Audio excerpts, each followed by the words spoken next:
Hey guys, you would not believe what this guy right here did 43 years ago when he hit a home run. Listen, don't go anywhere. You've got to hear this story. It is unbelievable. Welcome to Inside the Red Zone with Coach Smith and Mrs. Coach Smith. Man, I am so excited about tonight's podcast. He is just, in my opinion, he is Mr. Baseball in Mobile. Not Hank Aaron, not Willie McCovey, or Ozzie Smith. His love and passion for baseball, it is unmatched here in Mobile. Welcome to the Inside the Red Zone there, Joey Warner. Glad to have you, man. Danny, That's awesome. Michelle, Danny, thank you for having me. I'm completely honored to be here. This is unreal what y'all are doing, and I think it's a great thing. And to have me here to be part of it, it's a complete honor. Thank you. We're so excited. Like, we feel the honor right now that you were able and available and actually wanted to. Yes. So we're Yeah. excited that you're here.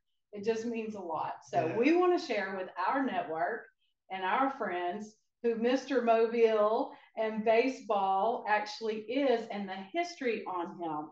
And is it okay if I call you JW too? Fine. Oh, yeah, that's what we do. It's Okay. Joy Warner, but man, Joy Warner by JW. We go so far back. We're going to talk about this podcast, man. I got a lot of respect for a lot of people, but this guy right here, I'm telling you, one of my idols growing up.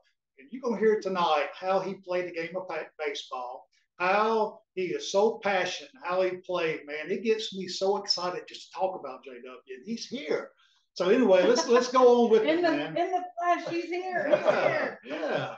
So I let love me that. try to paint a big picture of you about Joey Warner when he played baseball. He was the Pete Rose of high school baseball. He was Charlie Hustle, and just the way he played. Let me just give you a couple of examples. Joey was a catcher, full gear in the dugout. When that third inning was up, was he had to get on the field. He sprints behind home plate. All right, he's back there catching routine ground ball in the infield. Joy, I don't know how he can do it, but he would outrun the hitter to first base to back up first base. Everything was like the Tasmanian devil. He played everything super hard, super fast, given 100% in everything he did. And it's just, you can't imagine. I mean, for an example, I was at the game one time, one night, and they was playing somebody got hit by a pitch. You think Joey Warner grabbed his shoulder or anything? You think he walked or jogged? Full sprint to first base. Ball four, full sprint to first base. But it was just an honor to watch him play. How does that feel? Like getting to listen to someone explaining things about you in your life like that. Like, I just love that. I love to get to be a part of this because y'all grew up together. You said from very young, right? Yeah, yeah. So you've known one another, you've played ball together, you've got to see each other, and you guys remember every stat, every color. I say this all the time. You remember everywhere you were, who was on the team, what the scores were, who was on third, who was on, and all the things. And that amazes me. I just love hearing him talk about it. It's a true story, man. Well, 43 years you said, and 43 years ago, and here we are, 61 years old, and we're talking about my high school days. And hey, it was a lot of fun, and there was a lot of meaning behind it. But it's to talk about it and to know that you still remember it as vividly as you do, and it's great. It's a great thing to reminisce. I tell you. What good memories, yes. Man. We got a lot of questions to get into, but let me tell you this quick, paint the picture, a quick little story. I have some lifelong friends of mine that when Joey graduated in 1981, is that right, Joey? I was in the 8th grade at Scarborough Middle School. Joey graduated from Shaw. And I have my lifelong friends was Dale Shirley, Teddy Erickson, Mark Fincher, and Steve Barnes. So what we did on Friday nights or Saturday during the day, we love to go watch Shaw baseball, but we didn't say, hey, let's go watch Shaw play. We would say, hey, let's go watch Joey Warner play. I mean, that I'm not lying, and that's what we did. And they used to have some huge crowds at Municipal Park out in center field. Everybody go out there. There were some rowdy groups. Sometimes we didn't need to stay out in that center field, and we didn't. But we would make our way around left field. There used to be a little hill up there. I know Joy remembers this. You walk on down by the third base dugout. We would put our arms on the fence just watching Joy and how he played the game. It was unbelievable. And Joy, and Teddy, I talked to Teddy the other night, and Teddy remembers a story. He said, Danny, Joy was on second base. And back then, like if you use a pinch runner or a courtesy runner, and Joy used to tell Coach, oh, I don't need no pinch runner or anything. I'm good. So usually you let the catcher get in and put all his gear on. Oh, no. So the third out was Nate, Joy. I don't remember this. So Joy sprints to the dugout. They said, and Coach Mack was trying to get somebody to go warm up the pitcher in between inners. Oh, no, nobody warms up that pitcher except me. No way. I'm warming up the pitcher. He throws the stuff on, sprints out there by home plate, and warms up the pitcher. Just a great, great story. So anyway, JW, man, I just want to know, where did this love and passion of baseball, where did it come from? Oh, Danny, we all get it as children, as kids coming up, playing in the backyard and playing around the neighborhood, and, youth baseball. And we get it from our parents, our fathers. My daddy was inspirational to me. He couldn't play the game, but he went to McGill. He went to McGill when Frank Bowling and Milt Bowling were there, and he idolized those guys. There was a lot of players that went on to play professional baseball at McGill back then.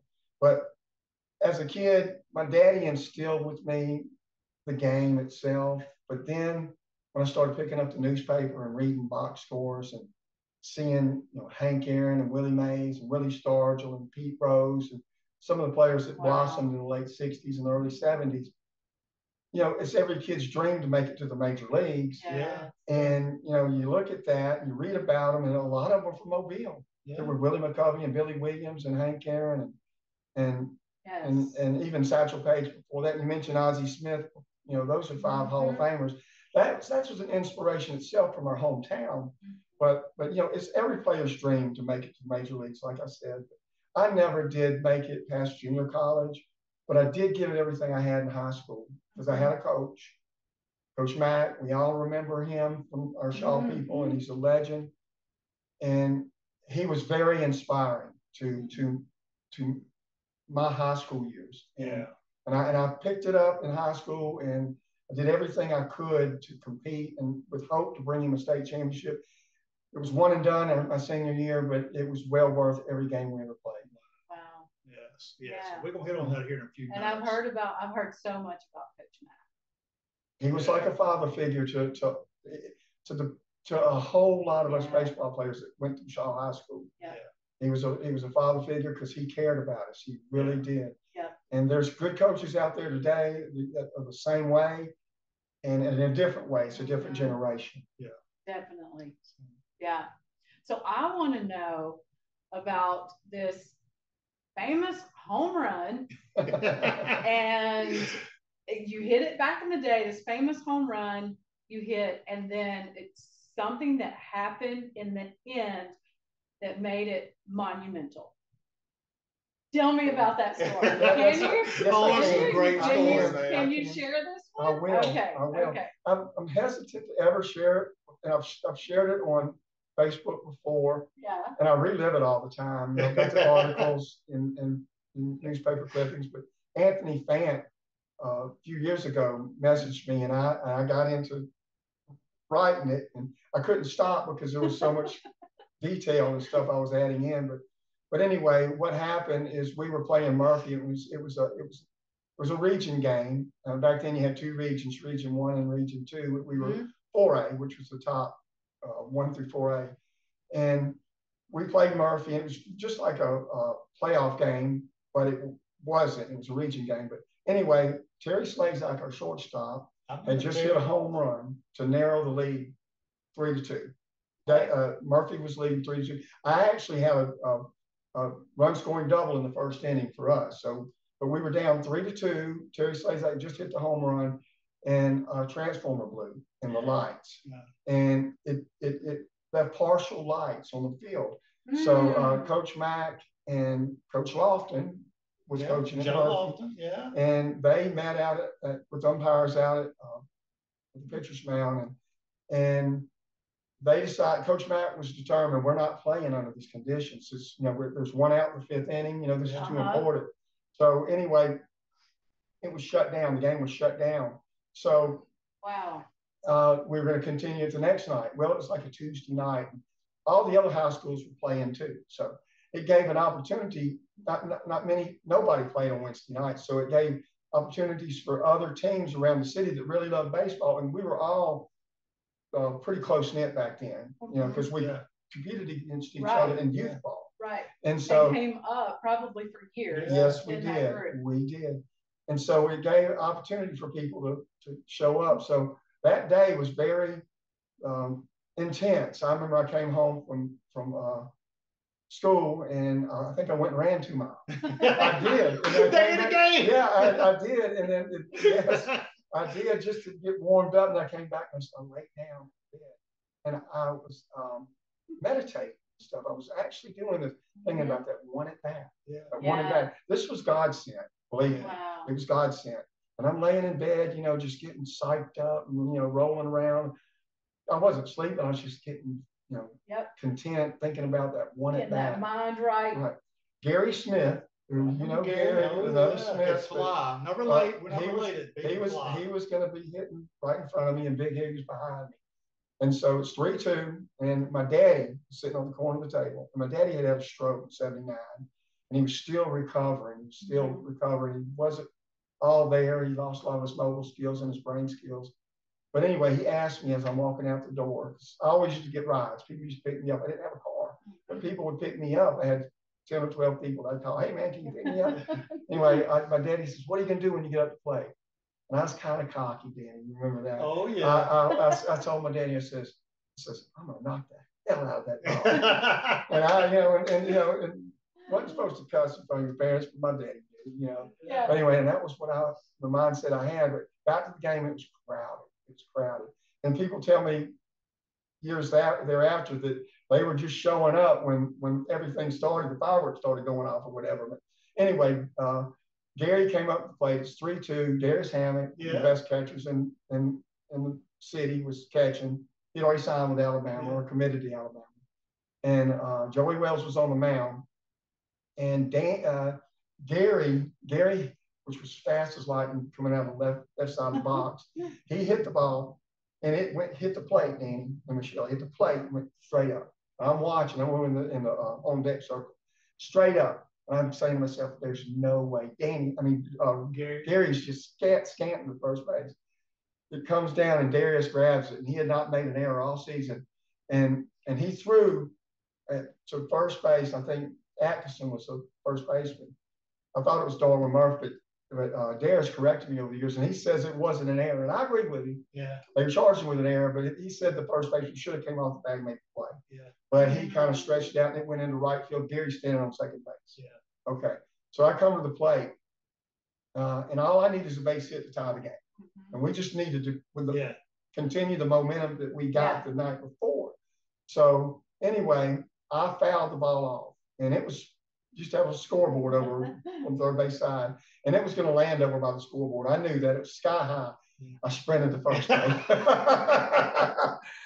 No reason to. People call it hot doggish or cocky or whatever. Because you played the game. I was getting warmed up. I didn't realize it, but I was getting warmed up. I was getting my adrenaline flowing. So I circled first base. I come back. I'll get back. And then I grab my bat, get me a breath, and then I step in. And next thing I know, Joey Wells throws me a pitch, and boom, I just hit the ball. And it starts going towards the fence. And next thing I know, I'm rounding first base, and it's over the fence, and I done hit a 2-run homer and put us up 4-3. And I knew that's all we needed. Yeah. Wow. Ken Little was our reliever. Tommy, he come in relief from Tommy a little. They weren't related. Tommy could throw a full-fledged 91 back then. Yeah, sound with Tulane. I remember. And then Ken had 4 pitches, 4 breaking ball pitches, a curve, a drop ball, we called it, and a knuckleball, was along with a medium fastball, but he could locate. Yeah. He could locate. And I knew that's all we needed. Yeah. In fact, Ken that night struck out 7 of 9 batters. Wow. In the late going. So anyway, I'm rounding second base, and like Danny said before, I did sprint my home runs. Yeah. I'm sprinting. There's no reason to try. It was full sprint. And I never thought about what was going to happen until I got there. And I round third base, and there's my dugout, the dugout crowd.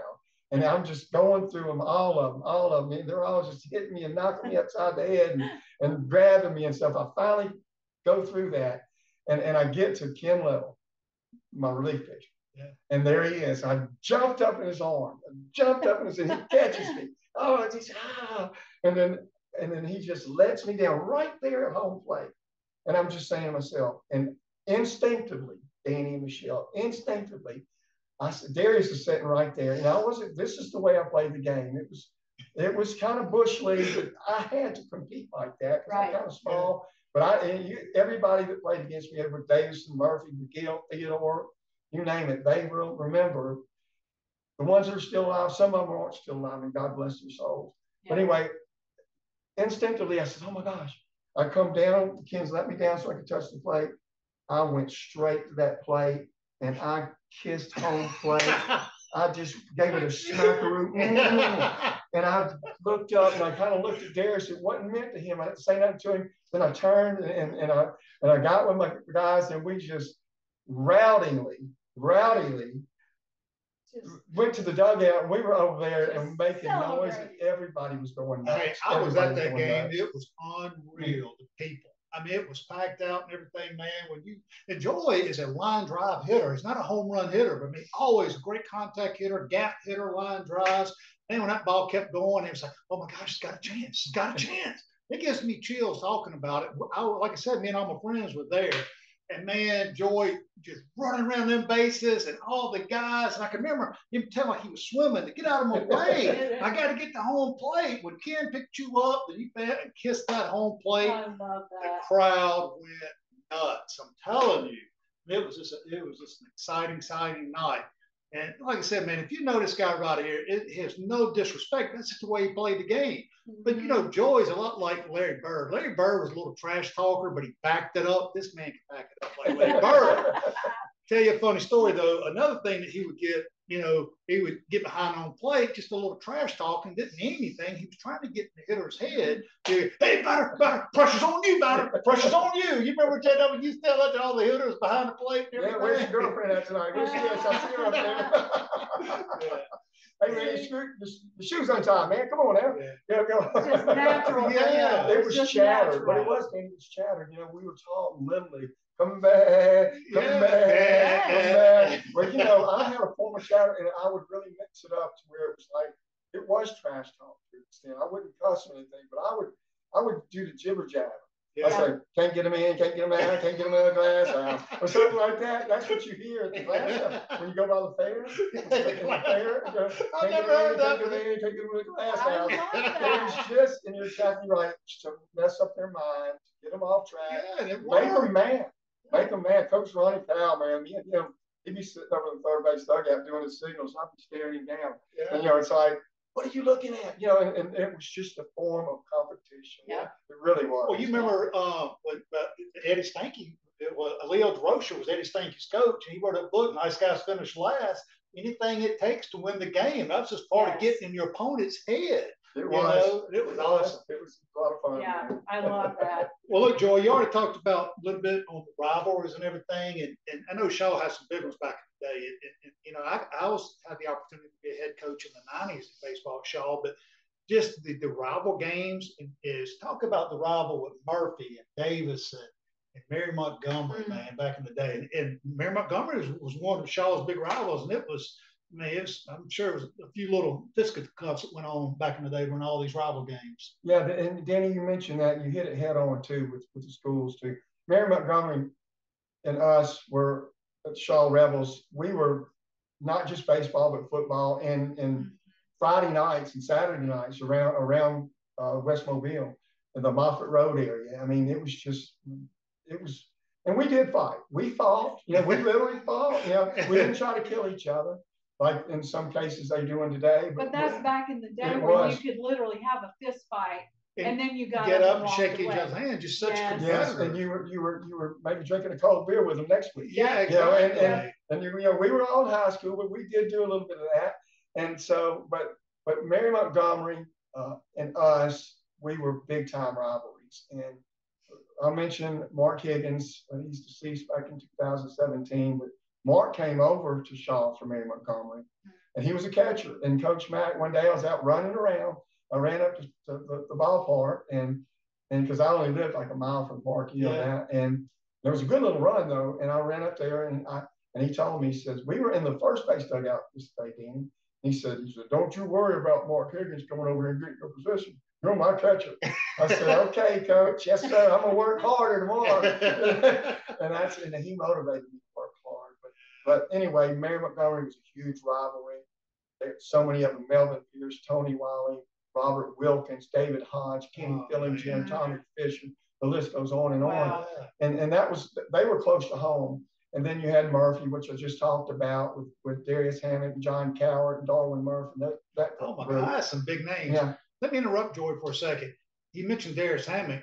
And correct me if I'm wrong, your senior year, wasn't you and Darius Hammett like baseball players of the year, co-MVPs or something of that nature? Darius Hammett went on, phenomenal baseball player, and played, like Joey said, at the University of Alabama. And y'all was like co-players of the year, wasn't you? We were, and back then the coaches voted. Yeah. And apparently it was a split, you know, with the coaches, and they didn't have a tiebreaker. So we were both catchers, and they named me and Darius Hammett co-players of the year. It was a real honor to with Darius, and we still see each other today, and we're just as happy now as we were back then. We were big time rivals, and Darius was a great guy. He did go to play with Alabama, and then came back to Enterprise State.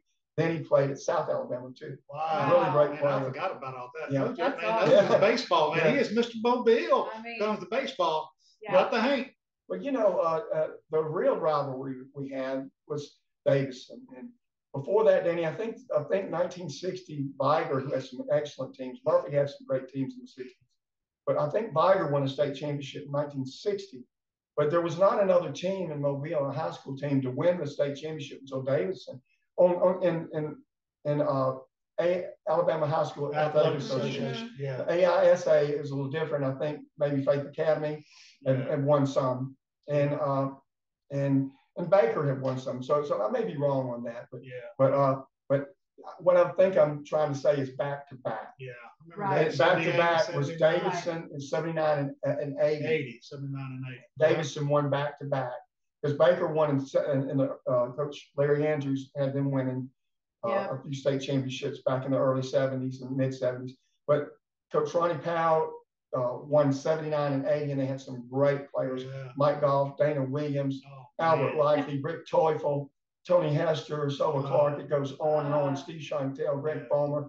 But it was really intense. And going back to those region games, we played my junior and senior year. We played them 8 times, and we beat them 6 times. And they were state championship both years. And y'all beat them 6 out of 8 times. 6 out of 8 times. But those 2 games were in 79. There was a region game that Mary Montgomery had beat us. And then Davidson beat us, so it put us out. And then in 80, we got put out by Davidson, and they were happy, and they deserved it both times. And they were state champions. But the players I mentioned, they were just some of them. And their student body, their fans. You could go to Matthews Park on any given night, there'd be 750 to 1,000 people. And in the championship games, there was 2,500 people out there. They were playing. One year they played Butler, which had Jimmy Key, who was a major leaguer for like 15, 16, 17 years. But those are some honorable times to remember. You know, Theodore McGill, Mary Montgomery, Davidson, Murphy, and the other athletes that came out of that, and just the seasons that you guys had. Even before that, before the 81 team, Danny, when Danny was a bat boy. Danny was a bat boy. 1976. 7 years old. That was your debut. Oh, right? yeah. That's when you, Man, all my brothers went to Shaw, then Joey Warner, and I just grew up through Shaw High School. But through that era when he was that boy. It was. Coach Mack was the foundation of all that. And there was so many good baseball players. BC Rain had a good program too back then. and you know, Danny can remember with Clay and Leo and Darnell and even going back to Price Thomas and some of the really, really great ones in the early 70s. It was called Coach Mack, you know, and he did us right. He treated us right. Danny knows that. He was such an influence on all of us, man. We truly looked up to that man. He was so good to all of us. All right, Coach Michelle. I love listening about Coach Mack. It always makes me feel like I knew him just by listening to your stories. Yeah. So that's awesome.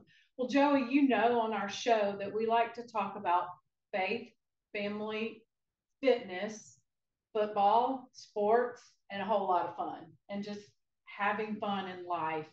And especially this being our second half. So I know that you've got a little bit more in there fitness wise than baseball, right? You've been a runner, or you were a runner. Tell me about your running days, and didn't you do a couple of marathons? I did 14. 14. Hey,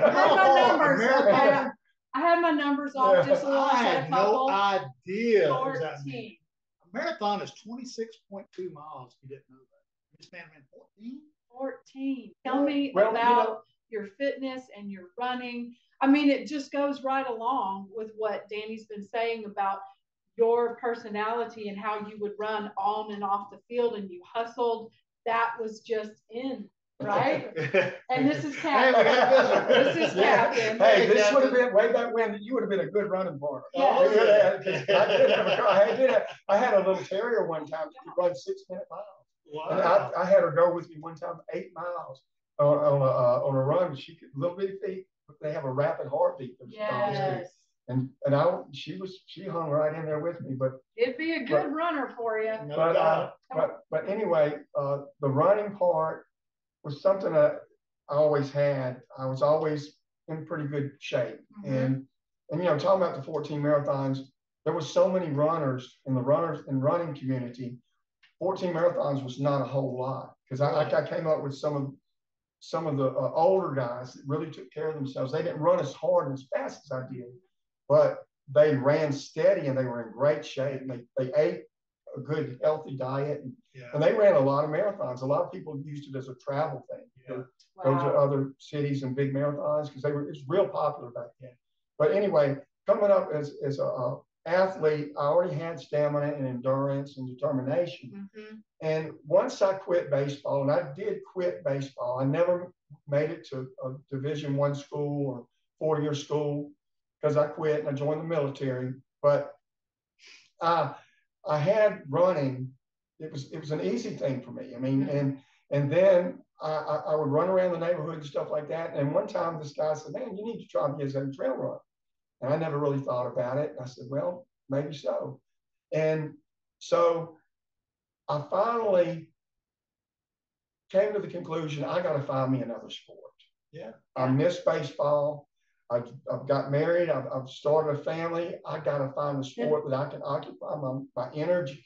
Yeah. And find something that will become a therapy, you know, physically and mentally. Right. That stress reliever mm-hmm. that you knew that you were getting previously in your athletic days. Yeah. You still had that. Right. I needed the daily fix, so to speak. So I got me a pair. Back then, I had like Adidas running shoes and tube socks and softball shirts and gym shorts. Yes. I showed up to my first race, the Red Cross run. It was an 8K out at Municipal Park. They ended up having 18 of them. I ran all 18 of them. God. And over the years, of course. I showed up, and everybody's got all this running gear on. I'm saying, oh my gosh, they look like runners. and long story short, I ran the race. It was an 8K, like a little under 5 miles.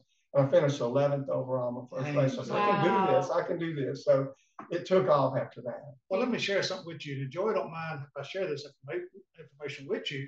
Joy don't have your typical runner's frame build. You know, most runners are maybe 6 foot, 5'11", tall, lanky, long legs. Joy's what, 5'8", 9, stretching it, and bow-legged. Hey, I'm bow-legged too.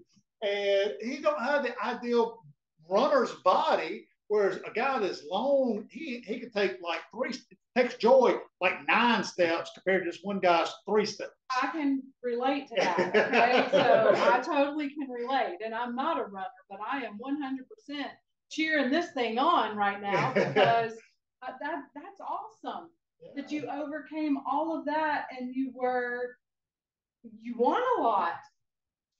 I was competitive. It was fun competing.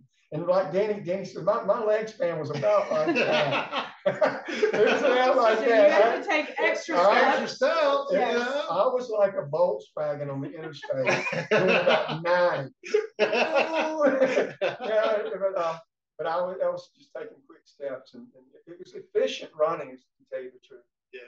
I love that. Yes. And so I always have to ask about the fitness aspect and the health and how, that falls into place. And so thank you for sharing that. That's some good stuff. Yeah. Well, guys, you can tell that this man right here is a walking encyclopedia. He was throwing names out there a while ago. It was unbelievable. And all this, things that happened years ago.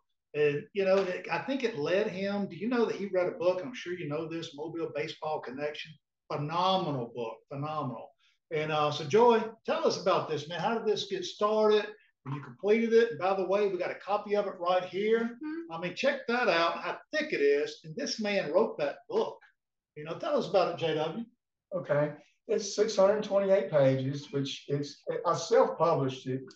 And that was a fun part, is I could do it the way I wanted to do it. Yeah. Yeah. And I searched for publishers. I searched, long and hard through the internet and for years.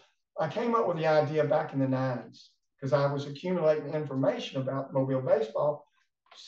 I never threw anything away. Yeah. Paper clippings, anything that I could accumulate. And I still have that stuff. Oh, I have so much of it that I don't even know where it is. And it's somewhere in boxes.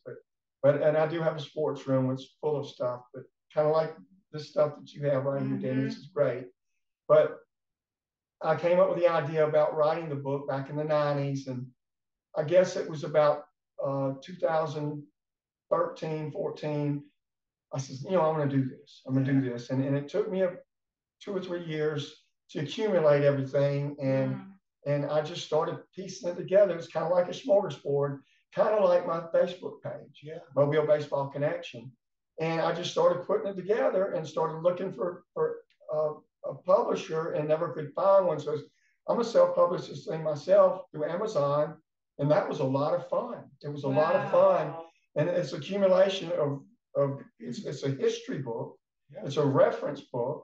Mm-hmm. I was telling some people at the luncheon today, the Midtown Optimist Club baseball luncheon today, that this is a reference book. It's a collection of information about the history of baseball in Mobile, Alabama, that it's going to be here a lot longer than any of us. Yeah. And it'll be, there'll be people to read about this stuff. Joey, this is phenomenal. Yeah. Like, I want to be able to link everything in the show notes as well, so that you will know exactly where to find Joey, the Mobile Baseball Connection on Facebook, and the book, because you will love diving into this, sliding into home plate. In this right here. It's you can phenomenal. Even kiss the cover. That's right. Yeah.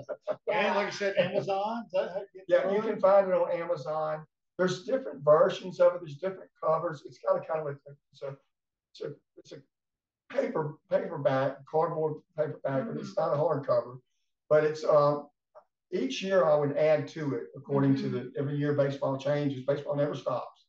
And so you add more. I'd add more to it each year. I do have one that's with me and Hank Aaron on the cover. Wow. The last time Hank Aaron came to Mobile, I was able to get over there, and that's the story behind it. The way I got in there to get my picture made with him. Yes. But that was in 2017. But each year through 2022, I think I've got 6 versions. Dang. But I kind of closed the book on it because it's.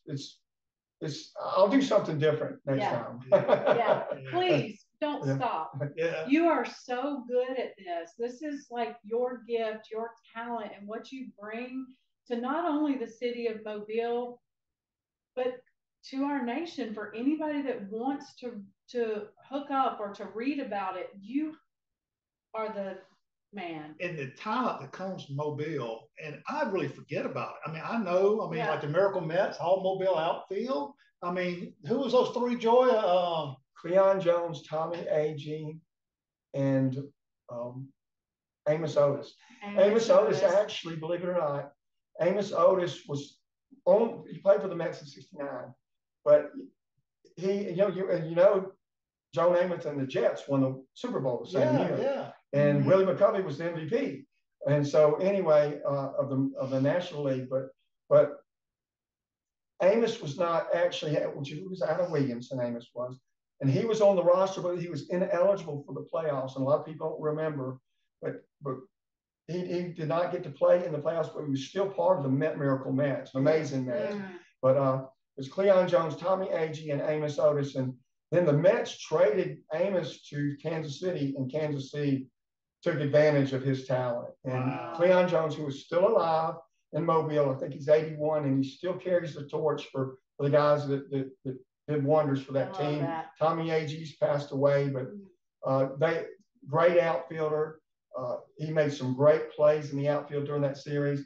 Cleon Jones actually caught the final out of the '69 World Series. And we're proud of those guys, and they did wonders for Mobile. They didn't make it to the Hall of Fame, but our 5 Hall of Famers are as good as anybody in the country. New York City, Los Angeles, St. Louis, big city. Bring them on. Chicago. Mobile, Alabama, I'm sitting here to tell you, we've got the best. Satchel Paige was the one that opened up the door for Hank Aaron, Willie McCovey, Billy Williams, and Ozzie Smith, who were all in Cooperstown. God, that's right. What a list, man. I just got chills. I mean, that's some good stuff. Yeah, I think anybody around the nation would still be so interested in all of this and want to make the connection. So we'll be sure and add that into the show notes where you can find JW, Joey Warner. But I want to ask you now, switch gears just a little bit, because I'm a little intrigued about, I heard you're retiring coming up, and that you've got a new gig, a little bit of a new gig. Can you share that? Is that a secret? There's several things I've got going. Okay. Life's about risks, and if you don't take a risk,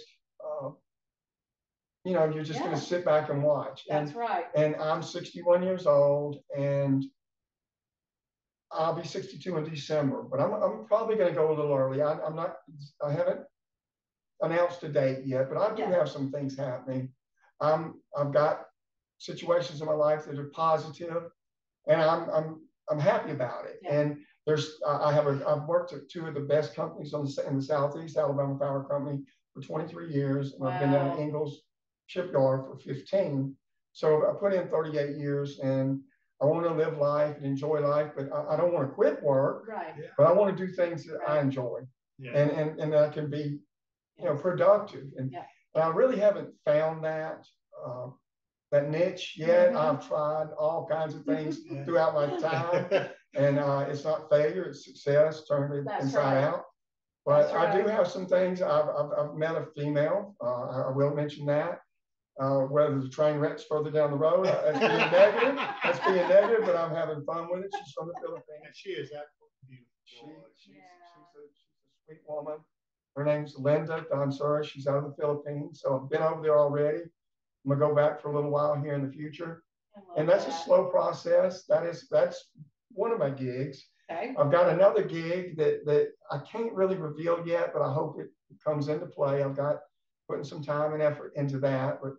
And I have Blackstone with the Call News. It's a newspaper out of Citronelle. It's carrying the torch. Jimmy Wickfield, who Danny knows very, very well, and everybody in Mobile knows that Jimmy was the best editor we've ever had. Sports editor out of Mobile. I'm working with him and Arthur Mack and Robert Ladnier. We're covering baseball with the Call News. Man, that is the game right there. And I'm in my 3rd week there, and I don't know where that might go after I finally retire, but I want to do things like that are good things I'm already doing, and I want to enjoy that and be able to spend more time, because I spend a lot of time doing it, but it's not It's not work. It's fun. It's passion. It really You're not is. working a day in your life because you are in your purpose and your passion. You stole my thunder, man. And you bring so much joy and life to everyone else, and it's just what you do, Joey. Yeah. And that is such a blessing. Yeah. But Joey, I want to know, man, just you know, I get on Facebook and I go to his Mobile Baseball Connection because like I'm addicted to stuff that he writes.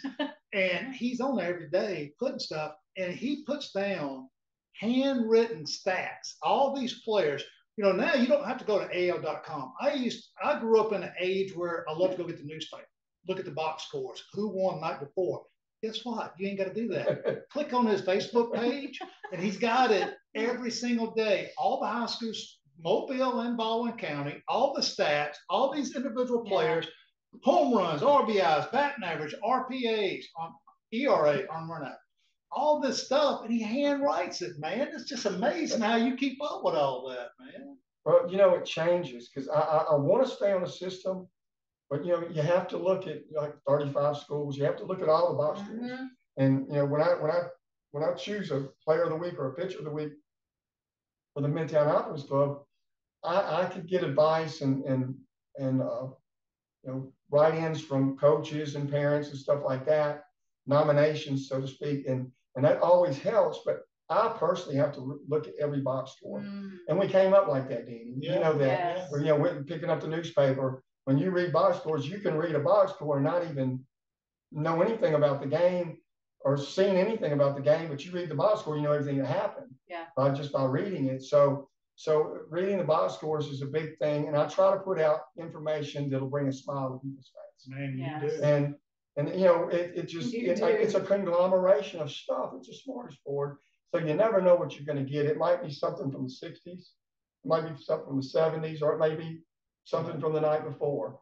But I try to put something. I try not to monopolize my Facebook page, but it's the internet. I mean, come on. We love that. Don't worry about that. And the community, Joy, is so appreciative of you doing that, because we've all had kids, and we like seeing our kids doing well or read about it. And Joy has this platform where they can read about their kids. And it's just a highlight. We all like to steer a name paper. It's been awesome. You get that. So you kind of asked the next question that I was just going to say, like, where do you get all the information? That you kind of covered that. There's this with the internet today. There's a lot of sources out there that the stored history and a lot of new stuff. Sometimes you got to be hesitant because you don't know how real it is. A lot of fake stuff going on. Donald Trump used to talk about the fake news. It's real, but anyway, it's real. It's real fake news. There you go, Michelle.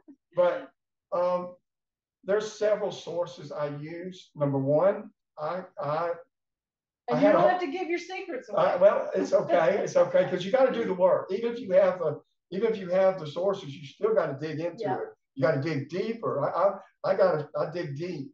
But anyway, I never throw away a sports page. I never have. I used to clip them up, but I like to, and everybody did. But you forget about when you're clipping it up, you might be cutting something that's valuable on the other side. So anyway, and everybody used to make frames and scrapbooks with newspaper clippings.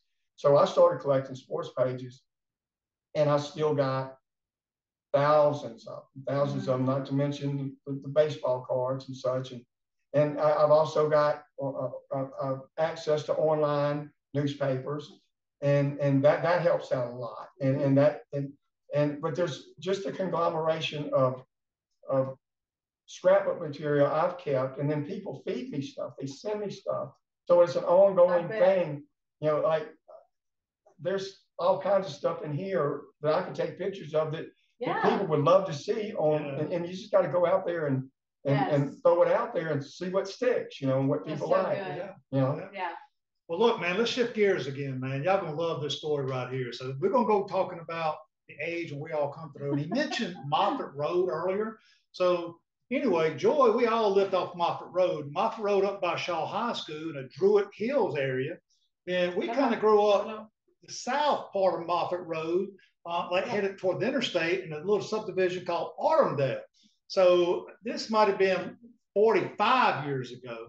So Joy was a big wiffle ball player, okay, back in the day, and he had his Druid Hill game. And by the way, Joy, in his backyard, he had a baseball field. He used the water hose, the green water, that was his baselines. He took black trash bags and put it on the mimic a fence back there. He had it going on. But anyway, make a long story short, he took his Druid Hill game down to Autumndale.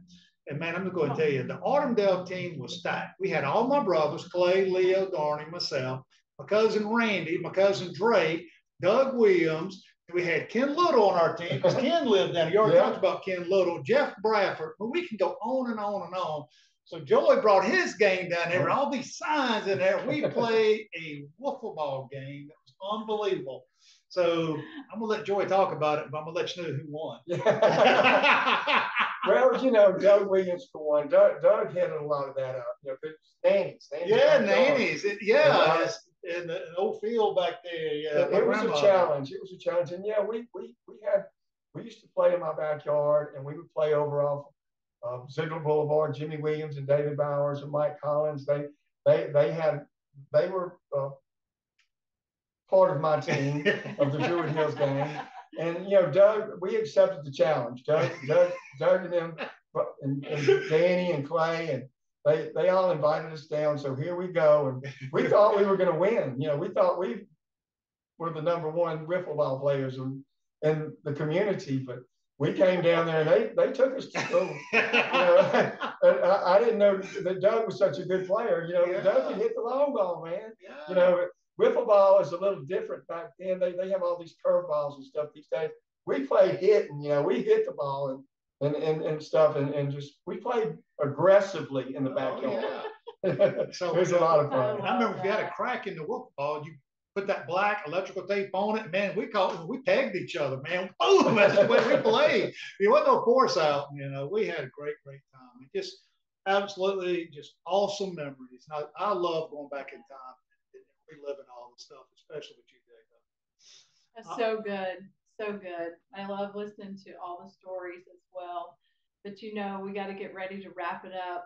Maybe this is definitely a sign that we need to have a part 2.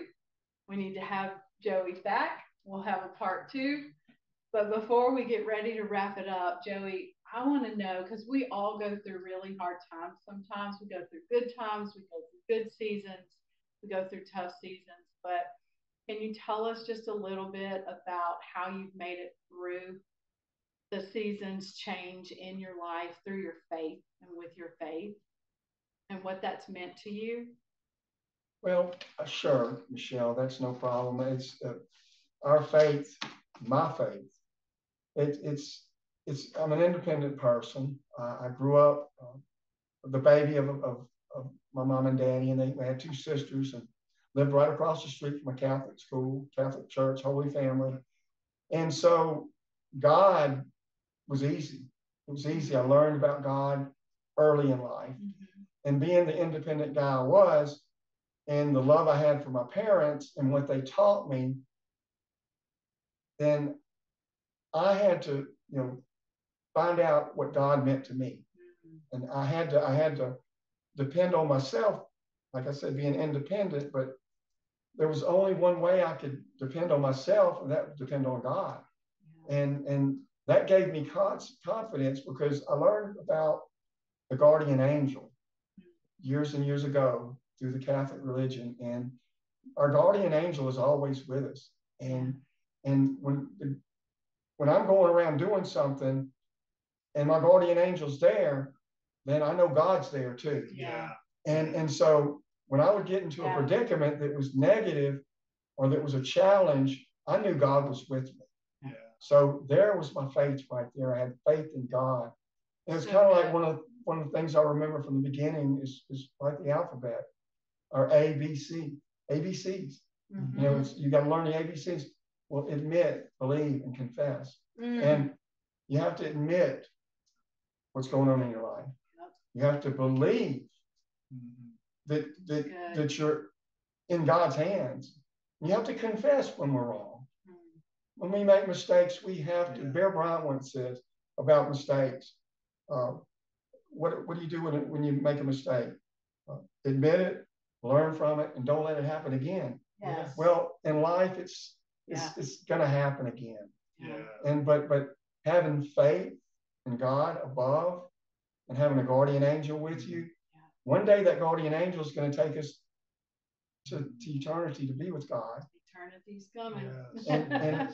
And there's nothing I've ever done that I don't have God so good with me. Yes. And going back to my running program, as dedicated as I was for those 20 years, every run, I was telling Danny that running was very competitive. A lot of people never thought that because it's such a boring sport, they say.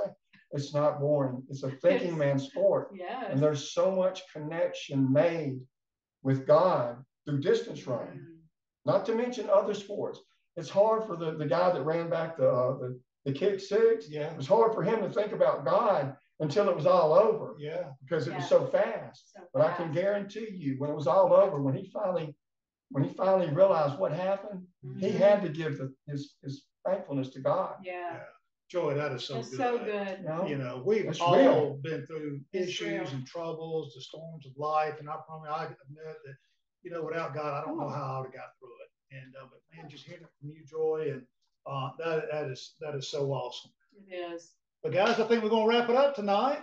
And, I mean, like I said, we could just go on and on. It's been such an honor to have you here. Please, let's do part 2. I would love to do part 2. You know, I'm here with Danny Smith, longtime great friend. Michelle, he's got an excellent wife. They're faithful people. But you know, Danny comes from a family. Hey, this is our doggy right here. That's Captain. Captain's with us. But Danny, before I leave, I want to mention your brothers, a little bit about your family. Okay. Your daddy, Darnell, was a major inspiration to all athletes around the community. Yeah. I remember back in the boxing days when Leo and Clay and Darnell were fighting, and Golden Gloves. Your daddy was driving the bus and taking them from one place to the next. He got involved with Little League baseball and youth baseball, and with Darnell and Leo and Clay, and then y'all took in others, James Valiette and Floyd Valiette, and then you had Randy Smith. And if you ever know anything about Shaw High School, everybody that asks about Shaw High School, the first thing they ask about is the Smiths. Wow. And Clay, I had the honor to play with Clay in 1979. He was my idol, and he was my leader. And Leo did wonderful things right before that, and Darnell. Wow. These Smiths, and then you had Gary and the rest of the Smiths right around the corner. Yeah. And it was just an amazing thing to have leaders like that in the community that represented Shaw High School in the West Mobile area and the Moffett Road area. Wow. It was great. Joy, that means so much, man. And I'm very humbled by that. And I thank you. And I think about my dad a lot of times. You know, that's like Joy. We didn't have a lot growing up, and going to the ballpark and being involved with athletics, that was our vacations. That's what my parents, Joy's dad and my dad, that's what he poured us into. And I wouldn't be here today, and neither would Joy, if we didn't have father figures like that who taught us how to compete, be involved in athletics. You know, and I'm fortunate enough to go on to be, you know, coach for 30-something years. And without my dad being an influence on me, I would never be sitting here talking about sports and stuff. And somebody like Joy Warner. Yeah. But Joy, thank you, man, for that. One more thing, I'm not going to leave out Miss Barbara Ann. Yeah. And Lenora. Lenora was an excellent athlete. I'm going to tell you something. With that Smith reputation back then, she went right along with Clay and Leo and Darnell. And she was fighting a second. Yes, sir. Yes, sir. And Miss Barbara Ann. It took research to find that she was a 1957 Toy Bowl queen, or 58, one or two. Yes, she was. And she was a beautiful woman. She was an outstanding mother. And the Smith's place was a place where everybody hung out. You know that. Chris Samuels, Coach Mack was over there all the time, and y'all were just the place to go. And it was an unreal family. Smiths, Shaw High School. Thank you, man. I appreciate that, Joy. Yeah, we miss we called her Mama. We miss Barbara Ann so very much. Yeah. Every day. So thank you for saying that. Yes. Yeah. This has been awesome. This has been incredible. I think that our listeners and our network are just going to eat it up. We're going to link how you can further find Joey and his books. And I just loved it. Yes. I loved every second of this. Man. It was an honor. We could talk so much. Anyway, we got to wrap it up. Thank y'all for being here tonight. Thank you, Joy. Thank you, Coach Michelle. And don't forget, it's 4th and 2. Hey, let's let it go. Yes. We'll see you next time. Take care.